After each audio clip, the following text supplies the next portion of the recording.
Apa yang harus kita cari? Apa yang harus kita lakukan? Apa pakai pepatah anak sekarang?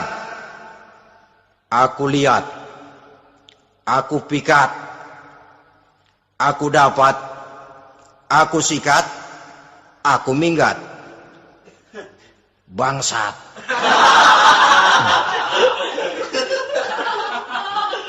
Itu kan ada moto cinta kilat begitu tuh. Cinta kilat katanya. Aku lihat, aku pikat, aku dapat, aku sikat, aku minggat. Bangsat. Assalamualaikum warahmatullahi wabarakatuh. Waalaikumsalam warahmatullahi wabarakatuh. Bismillahirrahmanirrahim. Alhamdulillahi rabbil alamin. Wassalatu wassalamu ala ashrafil anbiya'i wal mursalin Sayyidina wa maulana Muhammadin wa ala alihi wa ashabihil mujahidin at-tahirin. Amma ba'du, subhanaka la ilma lana illa ma 'allamtana innaka antal alimul hakim. La haula wa la quwwata illa billahil aliyyil azim. Saudara-saudara kaum muslimin, terutama adik-adik para remaja dan pemuda yang saya cintai. Apabila seseorang akan membangun rumah, tentu saja dia akan mengadakan beberapa pilihan. Sejak dari memilih lokasi di mana rumah itu akan didirikan, sampai kepada menentukan bahan-bahan kualitas yang akan dipakainya, sampai kemudian kepada wujud dan bentuk rumah yang akan ditinggalinya. Demikianlah bahwa untuk membangun sebuah rumah yang hanya untuk menaungi kehidupan di dunia ini, kita mengadakan berbagai macam pilihan. Apalagi kalau kita akan membangun sebuah rumah tangga yang kita harapkan tidak hanya akan menaungi kehidupan di dunia ini, tidak hanya untuk kepentingan kita saja, tetapi juga untuk kepentingan anak cucu kita di belakang hari, termasuk sampai kepada hari akhirat nanti. Oleh karena itu, pada pertemuan kali ini, saya hanya ingin khusus berbicara kepada adik-adik remaja dan para pemuda, bagaimana sebaiknya memilih jodoh menurut ajaran agama Islam. Dalam Al-Quran, Allah Subhanahu wa ta'ala menjelaskan, Zuyyina linnasi hubbus syahawati minan nisa, bahwa manusia apapun jenisnya, asal dia bernama manusia, dihiasi dengan perasaan cinta kepada perempuan. Jadi sejak dahulunya secara fitrah laki-laki senang kepada perempuan, sebagaimana perempuan pun senang kepada laki-laki. Dihiasi rasa cinta ini dalam kehidupan manusia. Dan oleh karena adanya rasa cinta, berkembanglah segala macam persoalan. Sehingga seorang ahli cinta pernah berkata, cinta adalah 5 huruf yang membuat persoalan tidak akan pernah selesai. 5 huruf yang membuat persoalan tidak akan pernah selesai-selesai. Tetapi dalam kehidupan sehari-hari sering kita saksikan bahwa cinta ini bisa mendorong, memberikan motivasi yang baik, dan cinta ini pun bisa juga memberikan dorongan yang tidak baik.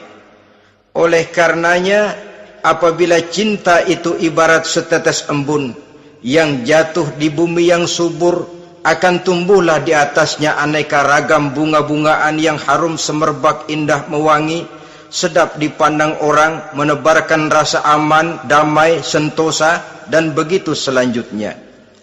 Tapi jika cinta itu jatuh di hati yang gersang dan tandus, tidak ada yang akan dapat tumbuh di sana selain sirih memanjat batu, kuning daunnya, lemah gagangnya. Maka cinta yang semacam itu tidak akan memberikan dorongan positif kepada seseorang di dalam kehidupannya.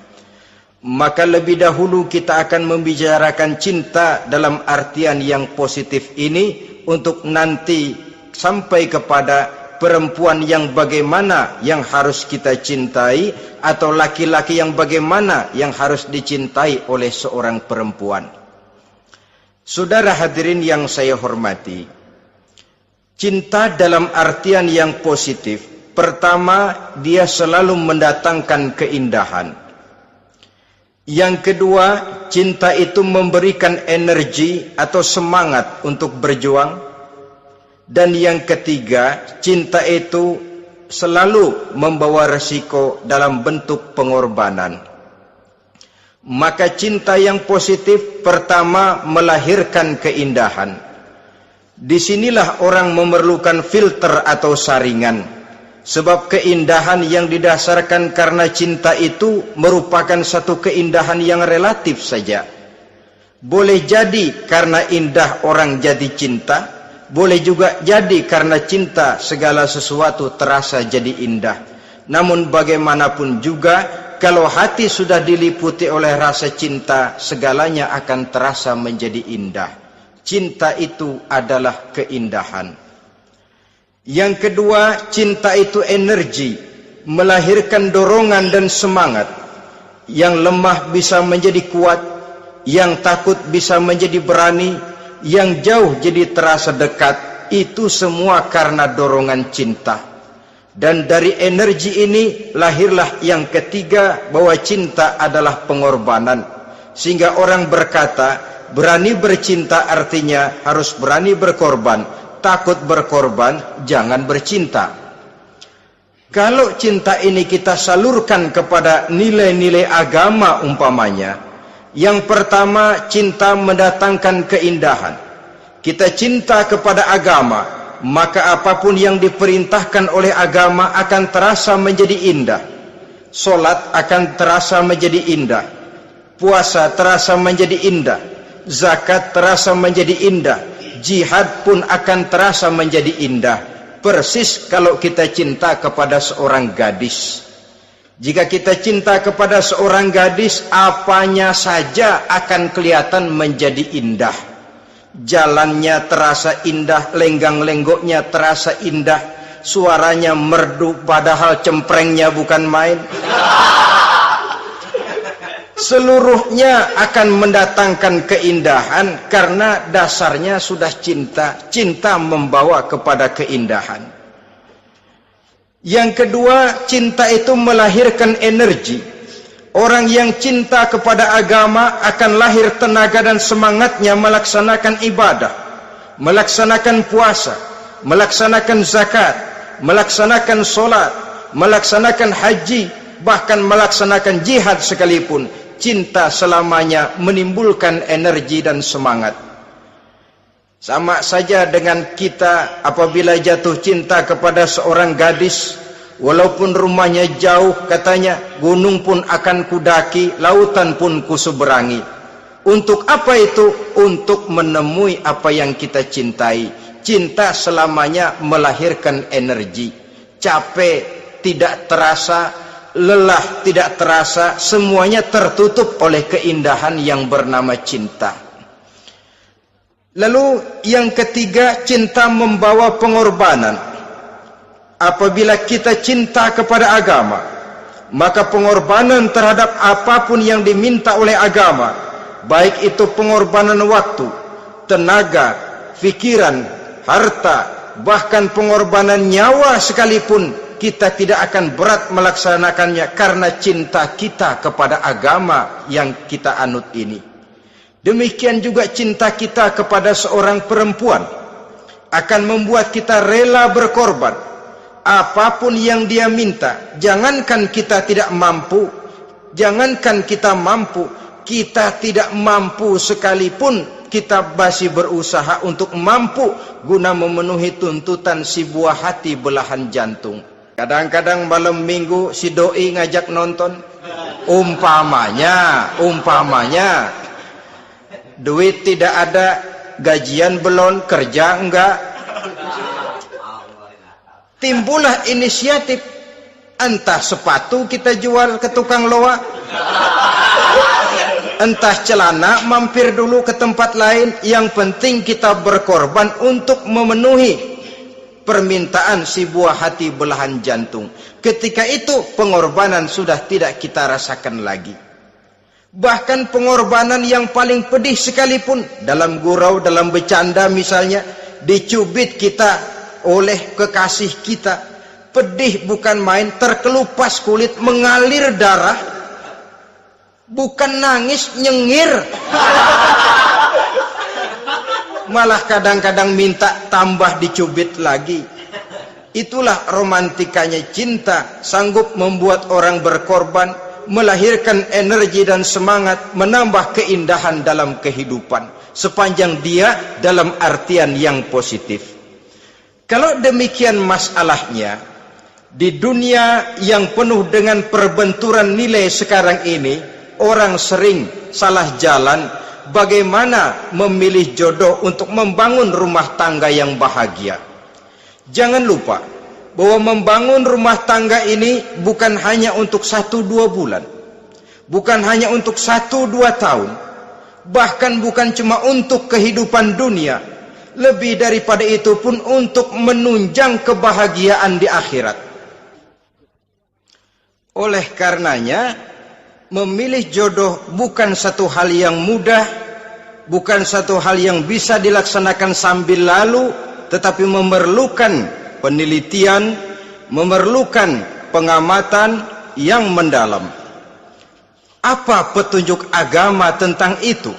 Dengan kata lain, bagaimana seharusnya seseorang memilih jodoh dalam kehidupannya? Ini tentu saja sumbangan moral buat adik-adik remaja dan para pemuda yang lagi kebingungan memilih jodoh, atau barangkali buat bapak-bapak yang kepengen nambah lagi.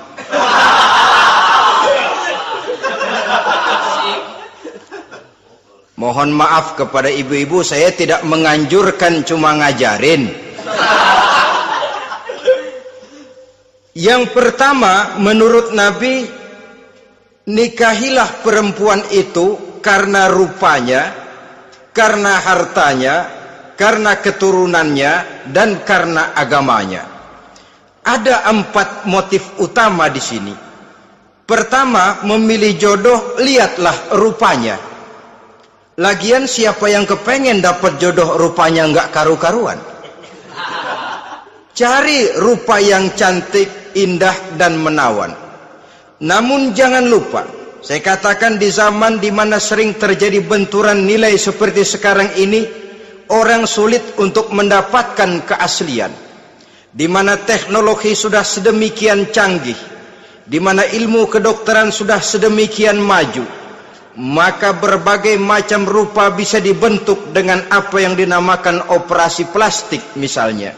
Yang pesek bisa dibikin mancung, kuping yang kelebaran bisa dibikin sedang, pipi yang kembung sebelah bisa dibikin rata, janggut yang tidak menarik bisa dibikin bak lebah bergantung katanya.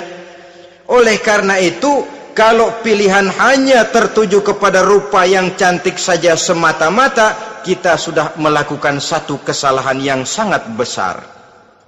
Sebab apa? Diperingatkan oleh Nabi melalui hadis Ibnu Majah, Bazar dan Baihaqi dari Ibnu Umar. Janganlah kamu kawini seorang perempuan karena kecantikannya, sebab kecantikan boleh jadi akan mencelakakan. Jangan juga kamu kawini perempuan karena hartanya, sebab kekayaan biasanya akan mendatangkan kesombongan. Tetapi kawinilah karena agama dan akhlaknya, karena itulah yang akan membawa kepada kebahagiaan. Saudara-saudara kaum muslimin, terutama adik-adik remaja dan para pemuda, dikala usia puber, apalagi mata baru terbuka, awal balik namanya, remaja sering kehilangan filter. Pokoknya asal ngelihat rupa yang sudah lemot, denok, geboy,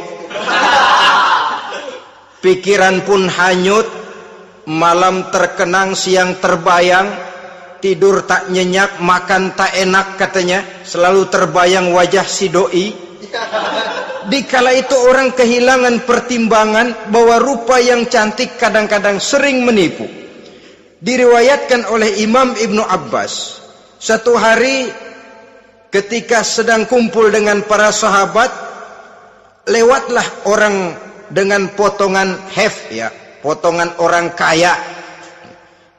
Kelihatan kan, orang kaya sama orang miskin jalannya aja lain kan.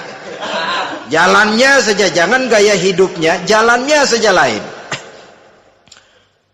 Lewat dia, Rasul bertanya kepada seorang sahabat, menurut pendapatmu bagaimana orang yang lewat itu? Kata sahabat, oh yang lewat ini ya Rasul, kalau dia meminang perempuan pasti diterima. Kalau dia menolong orang pasti berhasil. Kalau dia ngomong pasti didengerin. Kenapa? Orang kaya. Orang kaya ya Rasul.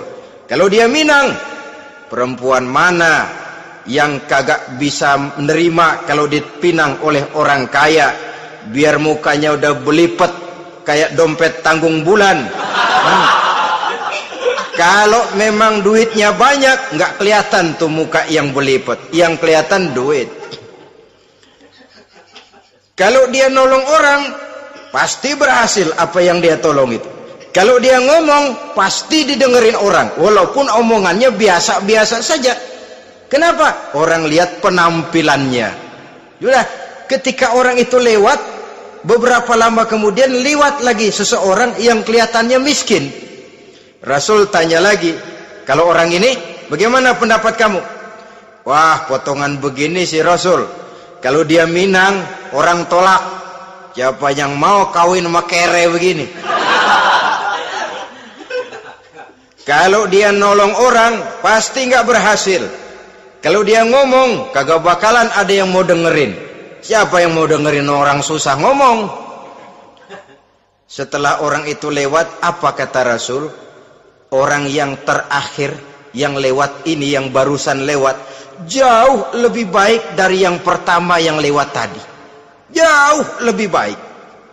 Maksud dari ucapan ini, Rasul sebenarnya mendidik para sahabat jangan tertipu oleh penampilan. Sebab penampilan tidak selamanya mencerminkan keaslian. Apalagi di zaman sekarang, salon di mana-mana bejibun. Alis mata bisa dibikin, pipi bisa dicat. Yang pinggir kuning, yang tengah merah, di sebelah merah ada yang kehitam-hitaman, persis orang kepentok tiang listrik.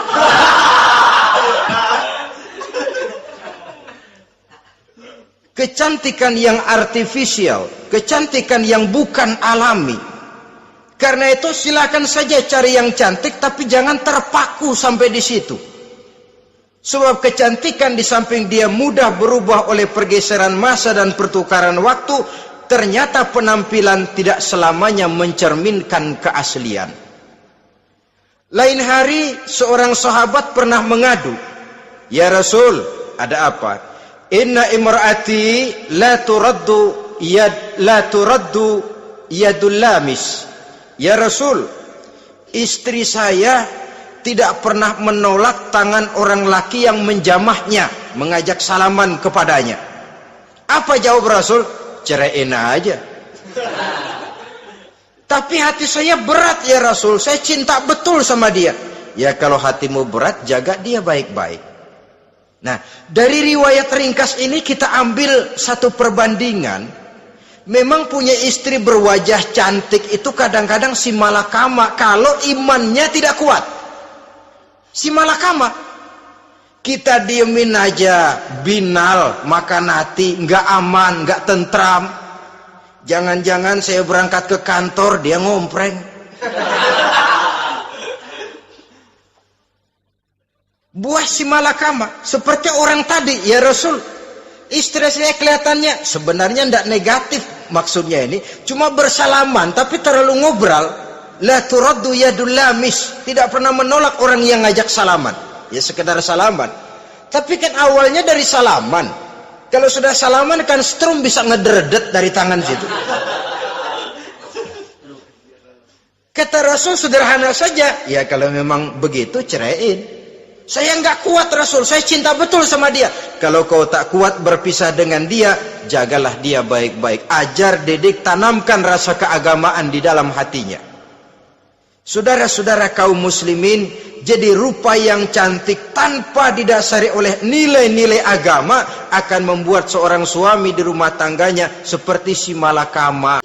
Seperti berhadapan dengan buah si malakama kalau tidak diiringi dengan nilai-nilai moral yang luhur dan bekal agama yang tangguh. Akan pergi jauh dari rumah rasanya tidak aman, sedangkan di rumah saja siapa yang akan mencari nafkah, dan begitu selanjutnya. Orang tadi jelas berhadapan dengan buah si malakama, didiamkan, makan hati. Sebab maaf, kalau seorang suami sudah tidak punya rasa cemburu terhadap istrinya, itu kan yang disebut dayus. Dan dayus itu jangankan masuk surga, bau surga saja dia tidak dapat. Tapi cemburu dalam artian bukan cemburu buta, cemburu dalam artian yang wajar. Dia cemburu, akan dikerasi takut kalau istrinya minta cerai, sedangkan dia cintanya sudah kadung medok bener. Si malakama jadinya. Nah, ini juga satu riwayat yang memberikan gambaran kepada kita pilihan. Silakan cari rupa yang cantik saja, cari yang cantik. Tapi kalau itu dijadikan motif utama tanpa dasar-dasar agama, saya khawatir nanti rumah tangga kita akan berhadapan dengan buah si malakama. Jadi adik-adik remaja, usaha, ikhtiar, cari yang cantik, yang kira-kira nggak membosenin, supaya kita betah tinggal di rumah, supaya kita merasa ada tempat berbagi rasa, ada tempat kita bernaung. Sebab kalau nyari bini sebini-bininya mah, ya jodoh di tangan Tuhan, kagak usah nyari juga ntar datang diri umpamanya. Iya, kalau yang datang peot. Orang harus berusaha, walaupun pada akhirnya jodoh toh memang ditentukan Allah. Kan 3 hal yang kita tidak bisa menentukan itu katanya. Maut, rezeki, jodoh. Itu yang masuk mysterious problem. Problem yang misterius. Maut, misterius. Kapan kita mati, kita sendiri tidak tahu. Tahun depan, 50 tahun lagi, 100 tahun lagi, tidak pernah seorang pun diberitahu. Tapi yang pasti dia bakal datang. Kapan dan di mananya kita tidak tahu. Bisa di rumah, bisa di masjid, ya alhamdulillah. Bisa di majelis taklim, syukur. Bisa di medan perang membela agama, bagus. Pasti dia akan datang. Maut, mysterious problem, sesuatu yang kita tidak tahu kapan datangnya. Rezeki gitu juga, sehingga orang sering bilang rezeki katanya kayak bayangan. Kita uber-uber dia lari, kita diam dia mah diam. Setengah mati kita uber-uber, emang ukuran segitu aja. Begitu kita nggak ngapa-ngapain, datang yang bawain rezeki. Namanya rezeki itu mysterious problem. Kadang-kadang ngobek, sungsang, sumbul, udah segala tanah orang kita ukur-ukurin. Udah segala ngomong sudah nggak ada yang loh, tuh sudah buta. Tapi memang bayangan, kalau belum rezeki ya belum. Kadang-kadang nyari kode sampai tidur di kuburan, belepotan tanah kuburan loh. Yang aneh lagi kadang-kadang orang gila ditanyain. Allahu Akbar, ini kode-kode zaman sekarang ini. Sampai orang waras nanyain orang gila, itu gimana itu? Ini sudah efek yang betul-betul negatif. Sudah jelas orang gila kok ditanya. Apa kira-kira yang nanya nggak lebih gila dari yang gila itu?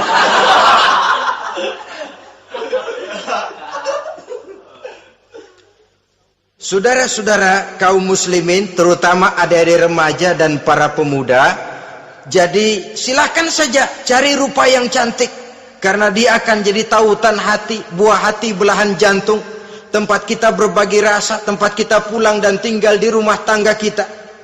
Tapi hendaknya kecantikan rupa itu diiringi juga dengan kecantikan budi. Karena itu cari rupa yang cantik. Ini pilihan utama. Yang kedua, kata Nabi, harta, cari yang kaya. Tetapi jangan lupa, jangan dijadikan pilihan utama. Karena kekayaan sering mendatangkan kesombongan. Apalagi kalau seorang pemuda mendapat istri orang kaya. Hidupnya dimodali oleh istrinya. Maka biasanya wibawanya sebagai seorang suami akan hilang. Akhirnya komando di tangan istri. Dikala itulah suami tidak lebih daripada prajurit yang taat kepada komando istrinya.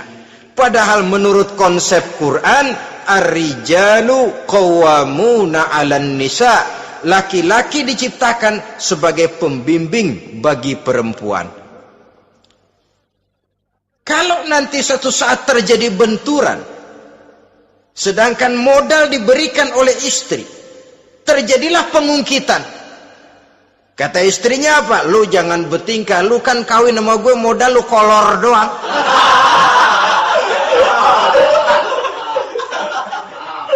Kalau sekarang bertingkah silakan keluar rumah. Bawa seperti engkau datang dulu, jangan bawa apa-apa. Pergilah seperti engkau datang dulu kemari. Hilanglah wibawa seorang suami.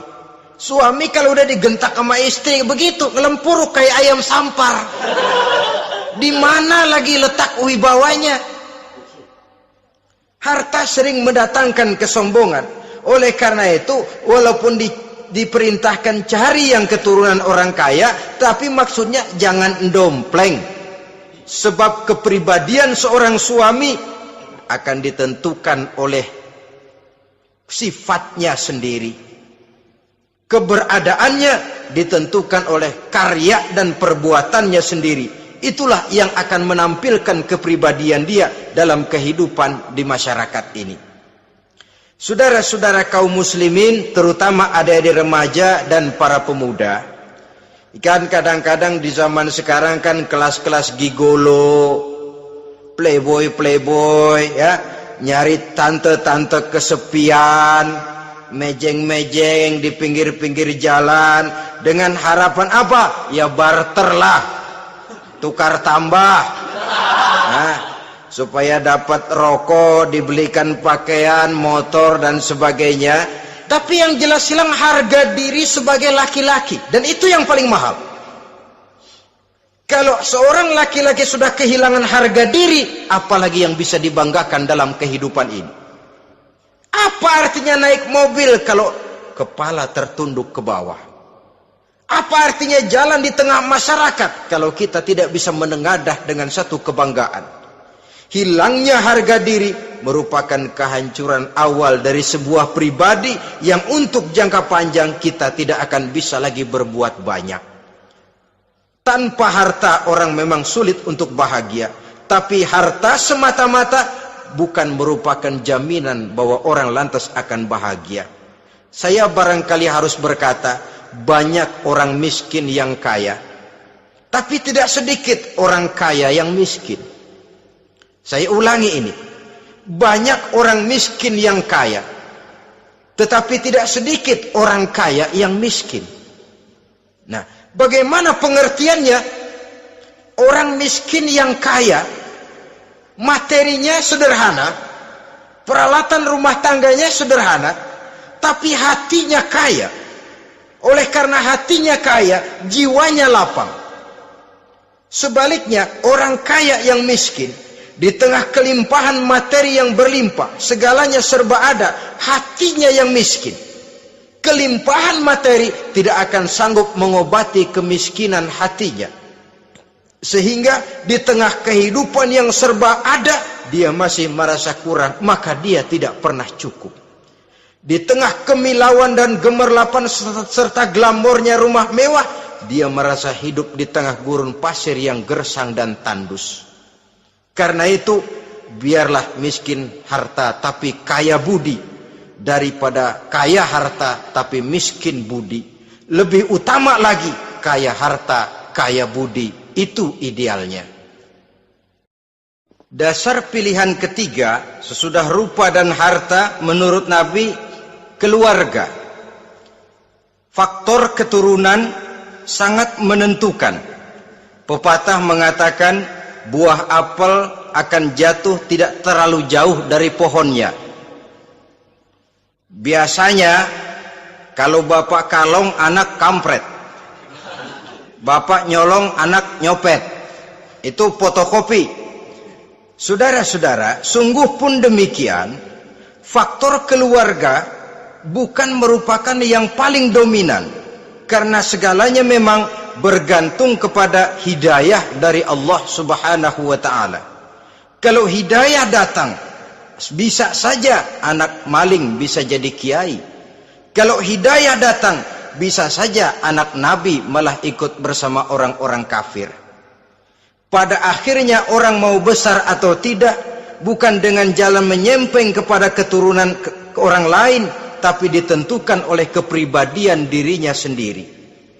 Tidak bisa kita menjadi besar dengan menyebut kebesaran orang lain.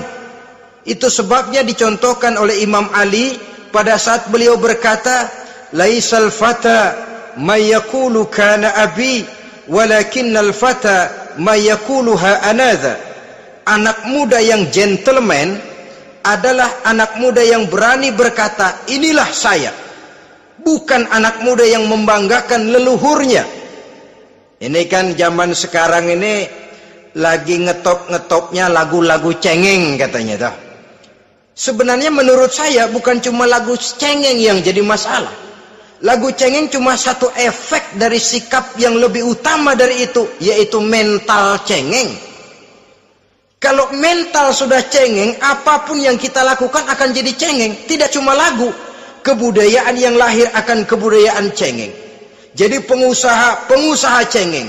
Jadi pejabat cengeng. Jadi kiai cengeng. Kenapa? Mental cengeng. Di antara mental cengeng itu apa? Mengandalkan fasilitas atasan. Kalau tidak ada fasilitas dari atas, lantas tidak bisa berbuat apa-apa, cengeng. Menjadi besar bukan karena karier pribadi, tapi karena nasib katrolan. Itu pun termasuk mental cengeng. Sedikit gagal, bagaimana sedikit jalan buntu, babe. Sedikit deadlock, babe. Lu ngapain babe lu melulu? Saudara hadirin yang saya hormati, jadi lebih penting dari sekedar lagu-lagu cengeng, saya malah lebih suka bicara mental cengeng ini. Mental yang cepat putus asa. Mental yang tidak mau mengeluarkan usaha maksimal. Mental yang hanya mengandalkan fasilitas. Sedangkan pribadinya tidak lebih daripada pribadi sumuhun dawu, pribadi kulon nuwun, pribadi kumaha juragan wae, pribadi oke bos, pribadi asal bapak senang. Bukankah itu semua merupakan cermin dari mental-mental yang cengeng, yang untuk jangka panjang tidak akan pernah menguntungkan daripada pembangunan bangsa dan negara yang kita cintai ini. Seseorang mau besar atau tidak bukan dengan jalan menyempeng kepada kebesaran orang lain. Bahkan Syauqi dalam sebait syairnya yang lebih tegas mengatakan, wa syarrun nasi zu khumulin iza fakhartahum zakarul jaduda wa syarrun nasi wa khairun nasi zu syarafin qadimin aqama li nafsihi syarafan jadida. Generasi yang paling jelek adalah generasi pemalas. Kalau kelihatan orang lain lebih hebat dari dia, disebut-sebutnya kebesaran nenek moyangnya. Dia sendiri nggak punya prestasi apa-apa. Kerjanya cuma ngandeli babe. Kerjanya cuma menggelayuti fasilitas orang tuanya. Tanpa itu dia tidak akan punya nilai dan harga sama sekali. Ini generasi paling jelek. Kalau orang lain kelihatan lebih hebat, dia sebut nenek moyangnya. Lo si belum apa-apa lo, baru kopral lo. Engkong gua no, Komandan Hansip. Engkong. Engkongnya yang disebutin. Dia sendiri tidak punya prestasi apa-apa. Jadi silahkan saja cari gadis dari keturunan keluarga yang baik-baik. Tapi jangan jadikan tendensi utama, jangan dengan niat untuk menyempeng kepada kebesarannya.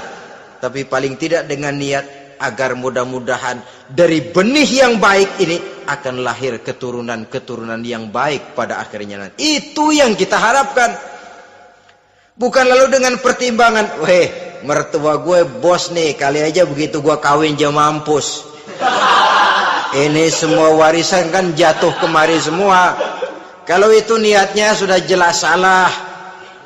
Kita mencari perempuan dengan keturunan-keturunan yang baik dengan berharap agar anak-anak kita nanti yang akan merupakan benih cucunya akan melahirkan kebaikan-kebaikan seperti leluhurnya dulu. Saudara, pilihan yang keempat kata Nabi, agama. Ini yang paling inti. Kenapa? Agama itu motivasinya moral. Di sini segalanya ditentukan. Rupa yang baik, harta yang banyak, keluarga yang luhur. Kalau sudah dilandasi oleh agama yang rapuh, bahkan tidak beragama sama sekali, ketiga hal di atas tadi hanya akan mendatangkan malapetaka. Sekarang kan kita tertipu oleh penampilan. Padahal penampilan belum tentu kenyataan. Di jalan-jalan kita akan lebih terpesona melihat gadis pakai miniskirt di atas lutut ketimbang kita melihat gadis-gadis yang pakai jilbab. Kalau sudah pakai jilbab keliwat, yang usil banyak banget, bau sorga nih. Bau sorga katanya. Tapi kalau sudah yang pakai miniskirt itu yang lewat, itu dari ujung ke ujung mata kagak mau kedip. Laler nemplok di mata kagak dirasain. Kita terpesona oleh penampilan zahir, padahal penampilan belum tentu memantulkan hal yang sebenarnya. Tapi memang itulah watak manusia. Watak manusia, saya katakan manusia tanpa kecuali. Tetapi bergantung kepada pemikiran jangka pendek atau jangka panjang.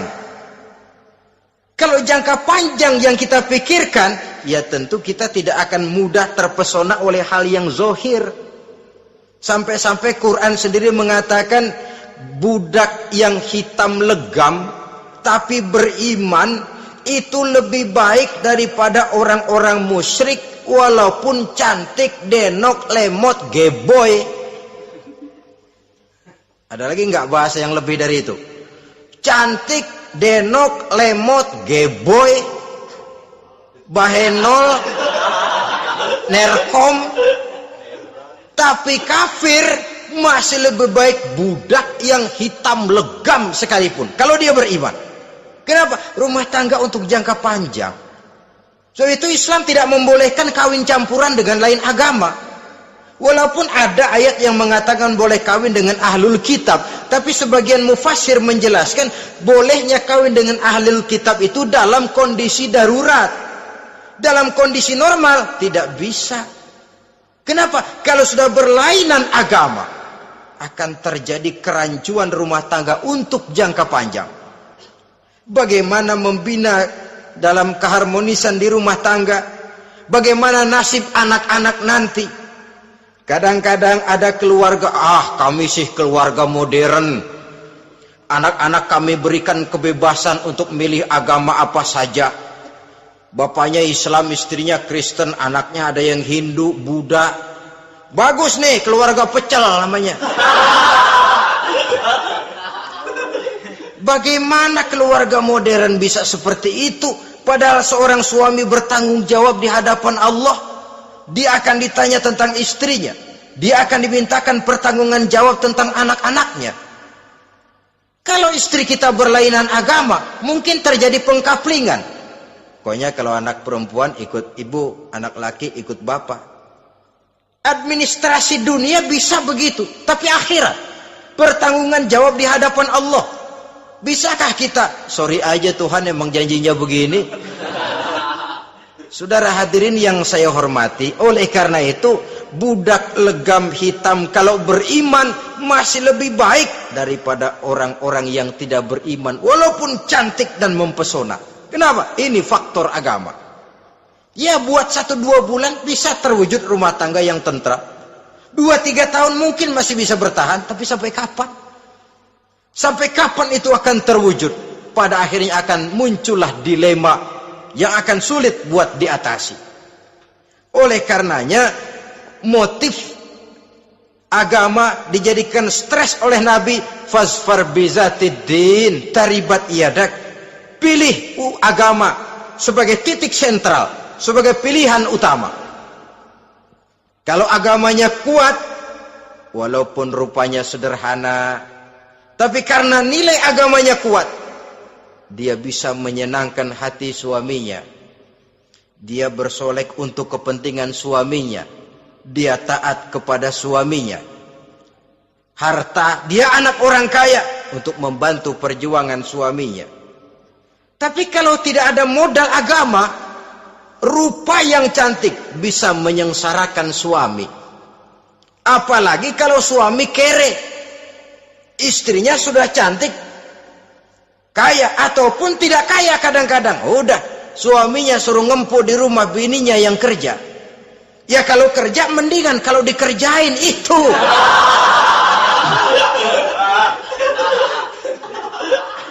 Itu yang repot. Saudara hadirin yang saya hormati, dan ini bukan 1-2 kasus.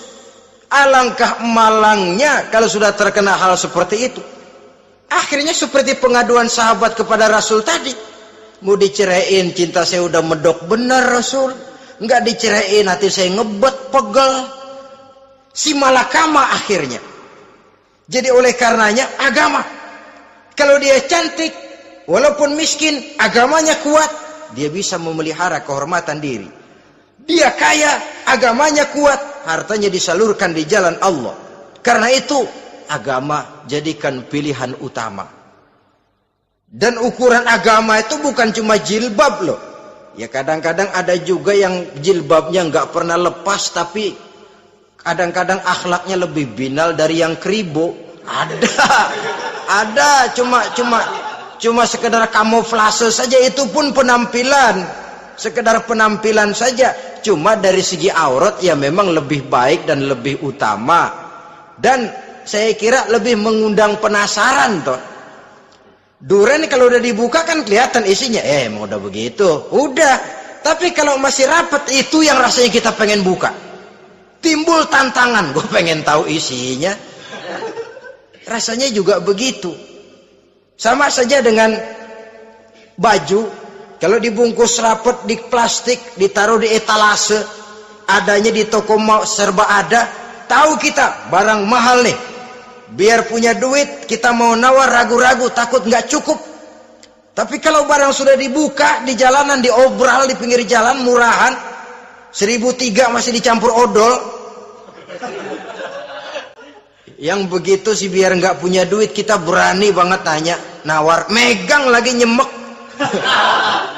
Berduit nih bang. Kenapa? Barang sudah terbuka. Jadi saudara-saudara, syukur kalau keempat-empatnya ini jodoh terkumpul dalam jodoh yang saudara cari. Sudah rupanya cantik, kaya, keturunan orang baik-baik, agamanya kuat. Nah, surga dunia tuh. Yang begitu cari. Kalau ada yang begitu, saya juga mau nambahin satu lagi.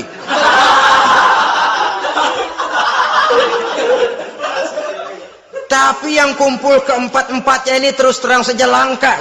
Makhluk langka ini. Kadang-kadang cantik, kaya, keluarganya hebat, agamanya nol, akhlaknya kayak setan. Tapi yang paling celaka kalau empat-empatnya kagak ada. Rupanya jelek, melarat, bapaknya biang maling, kagak beragama lagi. Apanya yang mau dipilih? Mampus saja mendingan. Sudah nggak ada pilihan sama sekali tuh. Sudah nggak ada pilihan sama sekali. Saudara hadirin yang saya hormati, terutama adik-adik remaja. Nah, lalu apa motivasi agama dalam pembinaan ini apa? agama ini kan memberikan contoh bahwa perempuan yang baik itu, yang kita ingin jadikan dia sebagai ideal dalam pencarian jodoh, tandanya 3. Iza ra'aitaha saratka, kata Nabi.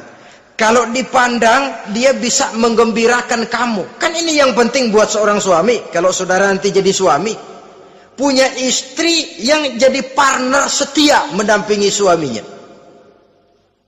Kalau dilihat nggak bosenin. Kenapa?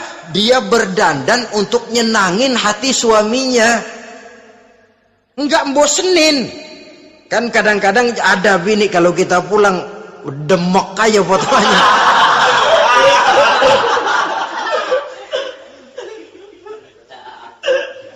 Ini yang bikin suami nggak betah di rumah ini kan yang begini.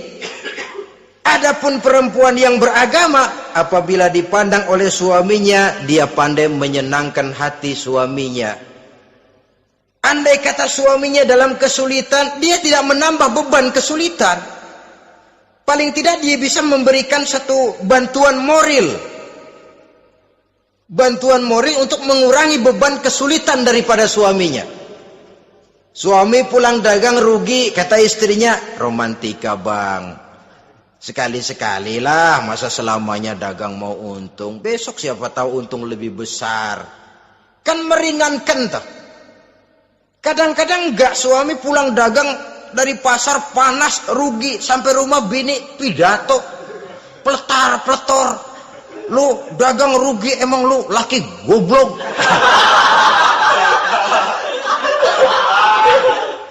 Sudahlah di pasar rugi, di rumah digoblok-goblokin. Ini nanti kena penyakit broken home yang begini ini. Padahal kesuksesan di kantor, kesuksesan di pasar, kesuksesan di medan tugas selalu dimulai dari kesuksesan dan ketenangan dari rumah tangga.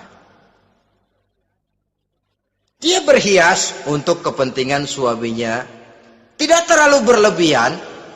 Dan suaminya pun pandai menghargai istrinya dengan kata-kata yang menimbulkan gairah dan semangat. Melihat istrinya bersorak, kamu makin cantik saja. Jangan juga kadang-kadang suami ketus. Ngelihat dasu pulang kantor, lihat suaminya, istrinya dandan rapi. Tumben lu mau bekasin apa? Mau bekasin katanya. Artinya apa ini? Pandai mengembirakan, bisa tenggang rasa, bisa berbagi rasa. Sehingga suami merasa ada tempat dia bertukar pikiran, ada tempat dia membicarakan persoalan. Dialog dalam kehidupan berumah tangga itu sangat diperlukan. Iza ra'aitaha sarratka, kalau dipandang dia sanggup mengembirakan kamu. Dikasih uang 500 senyum, 5.000 pun ketawa, menggembirakan.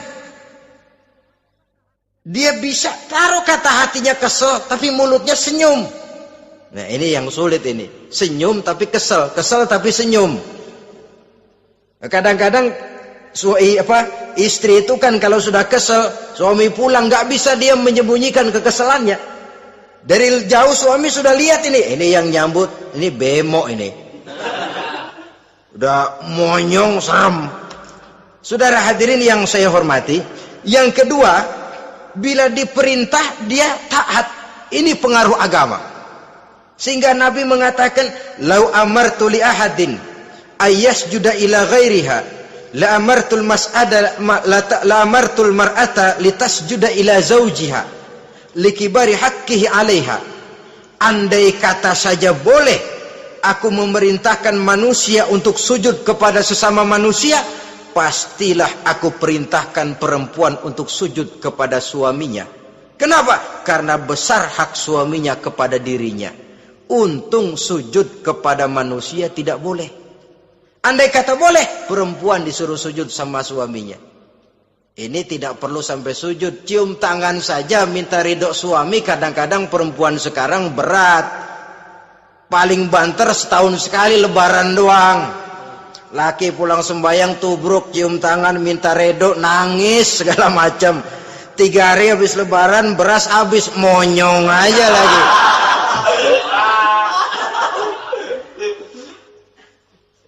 Saudara hadirin yang saya hormati, yang ketiga, akibat pengaruh agama, dia sanggup memelihara kehormatan diri dan sanggup menjaga harta suaminya. Memelihara kehormatan diri baik pada saat suaminya di rumah atau pada saat suaminya tidak ada di rumah. Satu riwayat, seorang sahabat akan pergi perang jihad di fi sabilillah. Ketika mau berangkat dia bilang kepada istrinya, saya mau berangkat perang. Kalau saya belum pulang kamu jangan keluar rumah. Baik bang. Pergi istrinya, pergi suaminya jihad. 1 minggu, 2 minggu berlalu, belum juga pulang. Satu hari datang utusan dari rumah orang tua si istri ini. Assalamualaikum bu. Waalaikumsalam. Ada apa? Ada berita kurang enak bu. Orang tua ibu sakit parah. Mohon tolong ditengokin. Apa kata si istri? Maaf saja, suami saya belum pulang dari medan perang. Saya belum dapat izin keluar rumah kalau dia belum pulang. Tolong sampaikan maaf saya kepada orang tuanya.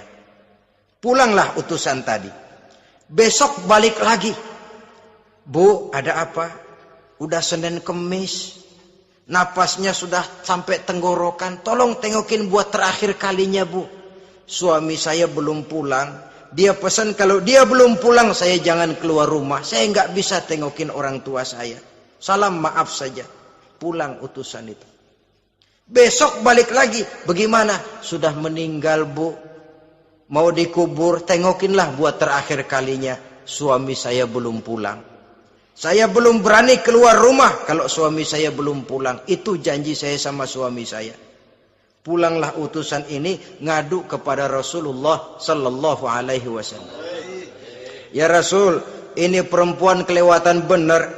Dari orang tuanya sakit sampai sekarat, sampai mati, sampai dikuburin dia nggak nengokin. Memangnya kenapa? Suaminya katanya pergi jihad dan suaminya tidak mengizinkan dia keluar rumah kalau si suami belum pulang. Apa jawab Rasul? Marahkah beliau? Tidak, beliau senyum. Apa katanya? Dosa orang tua yang meninggal ini telah diampuni oleh Allah karena dia punya anak perempuan yang begitu taat kepada suaminya. Allahu Akbar. Dosa orang tua yang sudah meninggal itu diampuni oleh Allah karena dia punya anak perempuan yang begitu taat kepada suaminya. Ketaatannya kepada suaminya menyebabkan dosa orang tuanya diampuni oleh Allah Subhanahu wa ta'ala. Suami pergi jihad, orang tua sakit keras, tidak berani dia keluar rumah. Itu tandanya bisa menjaga kehormatan diri. Kalaupun satu saat suaminya manggil, bu tolong ambilin uang di dompet. Dompetnya dibawa, bang ambil saja sendirilah, nanti salah ambil lagi saya. Kadang-kadang enggak, suaminya pergi mandi, dompet berantakan. Saudara hadirin yang saya hormati, ini motivasi agama. Jadi kecantikan zahir yang diimbangi dengan kecantikan batin oleh karena pengaruh agama tadi. Kalau sudah kemari, orang tidak perlu mikir-mikir operasi plastik, bikin yang pesek jadi mancung supaya orang tertarik, bikin belakang yang kurus jadi menarik. Tidak. Orang tidak perlu lagi pakai susuk-susukan, dipasang di bibir supaya kalau senyum orang gempor, supaya kalau ngomong orang percaya, dipakai di kuping supaya macam-macam. Tidak perlu lagi pakai jompa-jampe, pelet-peletan supaya kalau diludahin orang ngikut. Nggak perlu lagi. Kenapa? Cinta itu nature, sesuatu yang alamiah, yang tidak bisa dipaksakan. Dia kudrati, karunia dari Allah. Tidak bisa cinta dipaksakan. Kalaupun bisa, dengan ilmu pelet, oh saudara bisa membuat orang jatuh cinta, ya 2-3 hari, 4-50 hari. Kesananya apa yang akan terjadi? Kelanggengan tidak akan pernah terwujudkan. Kenapa? Keterpaksaan yang akan timbul.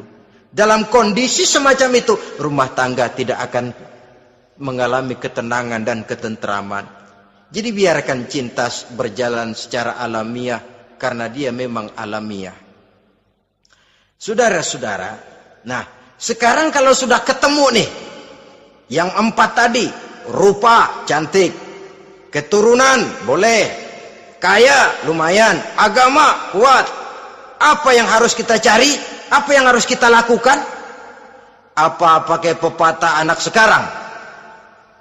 Aku lihat, aku pikat, aku dapat, aku sikat, aku minggat. Bangsat.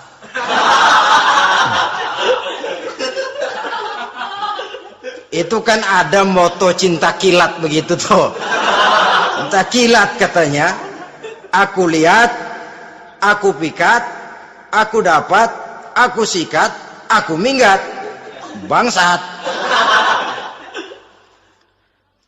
Atau kita harus hanyut dalam arus free love, free sex, summon living, eksperimen dulu? Tidak. Islam menganjurkan kalau memang seret, ini rasanya ini nih, mantap gue nih. Apa yang diajarkan oleh Islam selanjutnya? Meminang, saudara-saudara.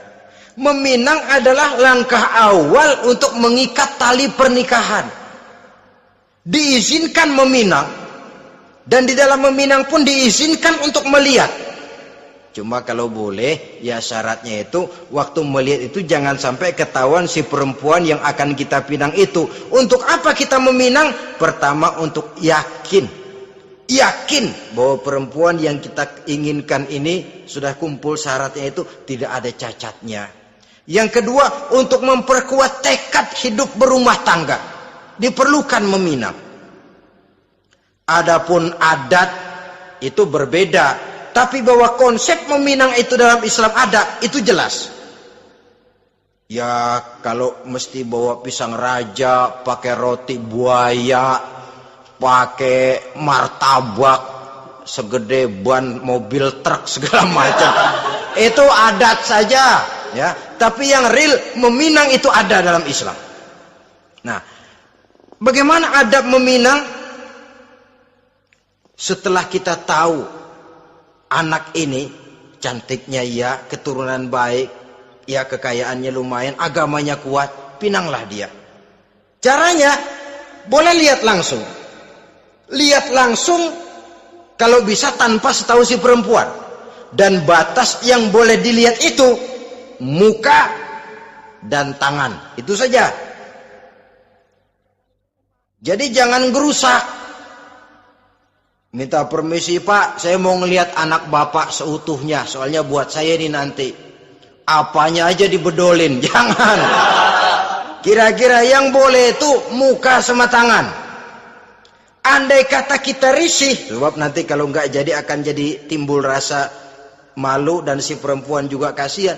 Boleh mengutus perempuan yang kita percaya. Coba kau ke sana, lihat kondisinya yang sebenarnya bagaimana. Kalau ngelihat dari jauh sih utuh, siapa tahu nanti tangannya kurang sebelah. Coba lihat sana. Saudara-saudara, kemudian boleh juga ditanyakan kepada orang tuanya. Dan dalam hal ini orang tua si gadis tidak boleh menyembunyikan aib atau cacat yang dimiliki oleh anaknya. Dia harus menceritakan apa adanya, sampai pun kekurangan anaknya yang paling kecil sekalipun. Sebab apa? Jangan sampai istilah pepatah beli kucing dalam karung. Kedengeran suaranya doang meong-meong, begitu dibuka tuh kucing gempor sebelah kakinya nggak ada. Kan tentu kita tidak kepengen kecewa di belakang hari. Itulah perlunya meminang sebagai jembatan untuk menuju kepada pernikahan. Nah, dengan demikian kalau sudah usaha meminang ini dilaksanakan, jangan merasa sudah setengah resmi. Ini yang kadang-kadang jadi penyakit. Malah sesudah meminang harus masing-masing lebih menjaga diri, menjaga kehormatan, menjaga pergaulan. Kenapa? Agar saat memasuki jenjang pernikahan nanti merupakan jenjang yang sangat ditunggu-tunggu. Ada rasa keinginan tahu. Kalau tidak, ya udah biasa, nggak giroh lagi ngadepin perkawinan. Kenapa? Kemarin-kemarin gue udah cobain. Hilang gairah lagi. Sebab itu kalau sudah meminang, jangan merasa sudah setengah halal. Udah minang ini Kadang-kadang orang tua juga konyol, sudah dipinang, diumbar, lu bawa kemana keda lu udah pinang. Padahal meminang itu cuma langkah awal, sedangkan selanjutnya harus lebih berusaha menjaga kehormatan diri sampai pada saat nanti pelaksanaan pernikahan. Nah, saudara-saudara, terutama adik-adik remaja dan para pemuda, walaupun agak sekilas memang karena terbatasnya waktu pada pertemuan ini, mudah-mudahan bisa memberikan gambaran yang sepintas tentang bagaimana sebaiknya kita memilih jodoh di dalam membina rumah tangga yang bahagia. Semoga ada manfaatnya. Terima kasih atas segala perhatian. Mohon maaf atas segala kekurangan. Usikum wa nafsi bitaqwallah. Wassalamualaikum warahmatullahi wabarakatuh.